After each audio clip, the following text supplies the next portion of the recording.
다음 뉴스입니다. 중대재해처벌법이 시행된 지 1년 반이 지났습니다. 하지만 법이 무색하게 여전히 산업 현장에서는 노동자의 죽음이 끊이질 않고 있습니다. 최근 일주일 새 부산에서는 3명의 노동자가 목숨을 잃었습니다. 보도에 최위지 기자입니다. 부산 연제구의 한 아파트 신축 공사 현장입니다. 이곳 시공을 맡은 옛 대림산업 DLENC의 20대 하도급 노동자가 지난 11일 숨졌습니다.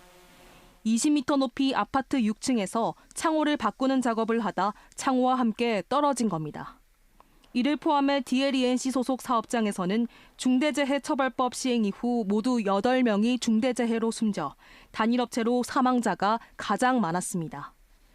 이어 지난 14일에는 지역 건설업체인 동원개발이 시공 중인 부산 진구의 한 아파트 공사 현장에서 50대 하도급 노동자가 철골조에 깔려 숨졌습니다.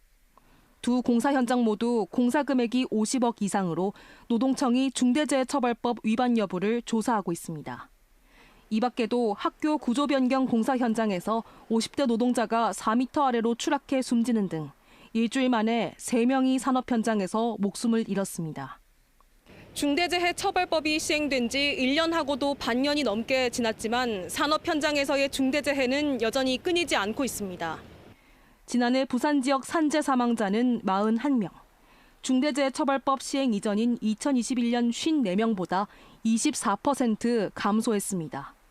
하지만 올해는 1월부터 석 달 동안에만 11명이 숨져 지난해 같은 기간보다 3명 늘었습니다. 이런 가운데 지속적으로 중대재해처벌법의 모호성과 과도한 처벌 수위를 지적해온 경영계는 지난 5월 정부에 정식으로 법 개정을 건의했습니다. 윤석열 대통령도 기업들의 투자를 막는 이른바 킬러 규제를 없애겠다며 중대재해처벌법 완화를 시사해 노동계 걱정이 커지고 있습니다. 법이 개정될 거니까 기업들은 법 개정될 때까지 한번 기다려보지.